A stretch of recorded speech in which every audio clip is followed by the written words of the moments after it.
6:33 this morning, and 3 years ago this month, Officer Mike Mosier of the Overland Park Police Department met Philip Carney during a Sunday afternoon traffic stop tied to a hit and run. Just minutes after they met, Carney pulled a gun, and the two of them shot and killed each other. It was a tragedy. Absolutely, they got all of our attention. But a bond that came from that is a story that you need to hear this morning. The parents of the officer and the suspect have since become close friends. I got the chance to sit down with them to hear about their powerful friendship and learn how it's even possible. After this happened,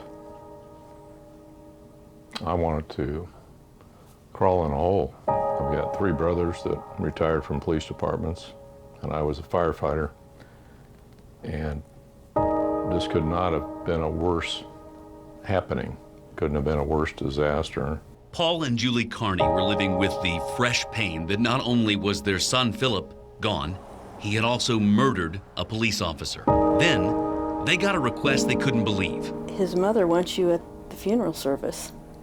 I said, you have got to be kidding. Why would she want anything to do with us?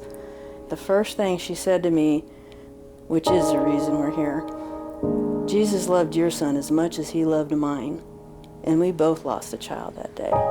And when the Mosiers reached out to us, it was like somebody throwing you a life preserver. He helped all those in need. He would never leave anyone behind. He loved those special spirits. Some people sacrifice a little, some people sacrifice a lot, and some sacrifice all. We felt their pain as much as I know we felt our own pain in losing a son. Officer Mosier's father, Scott, said the same night their son was gunned down in the street, he and his late wife began to let go of that pain. Shelley said to me, can you forgive Philip for what he did? And I said, it never entered my mind not to. And she said, I feel the same way. That forgiveness led to the Mosiers also attending Philip's funeral. So that's complete and total mercy that we've been given. Complete and total mercy and forgiveness that you don't see in this world today.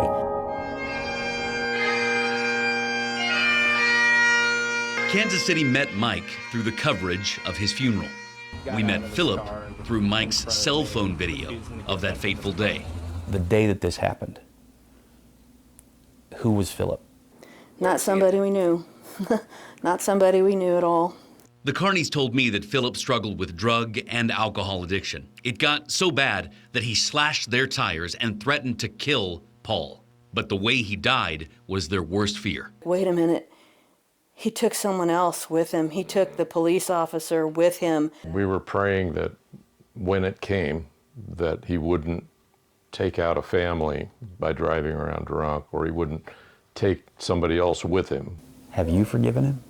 It took some time. I was angry. I say it's a guilty peace when he died. If you swim around in that, you can't help but be bitter. You can't help but be hurt by it.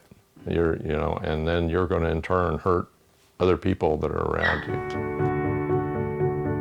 Mike's mother, Shelley, passed away in 2021, but Scott and the Carneys' friendship remains. As tragic as their story is, they take every opportunity to share it. How do people respond when they learn, wait, you're friends with this situation?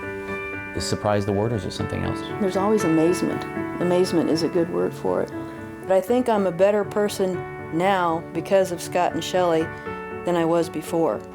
It's knowing that when I feel down and low, I can pick up the phone and call and somebody understands. We have that forever tie our families do together because my son took him too.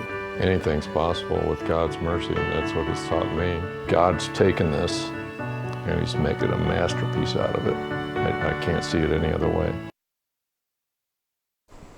My sincere thanks to Scott Mosier and the Carneys for sitting down with me. Scott told me, as difficult as it is, he tries to watch the video of the shooting every year on May 3rd, which is when it happened, because it has his son's voice in it, and so he can hear his son talk. The Carneys say they're working actively to change laws to ensure that people who have assaulted police officers, as Philip had before the shooting, are not able to be released on bail. They tell me that he'd been released not long before the shooting, and they believe that if that were not possible, that shooting of Officer Mosier may not have happened when it did.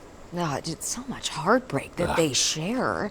Their example and their strength and their kindness and mercy. They even have a dog named Mercy that they got after it happened, and it's because of the mercy they were shown. And so they remembered every time they called the dog's name. It's an incredible story. I'm so thankful they shared it with me. Absolutely, so powerful.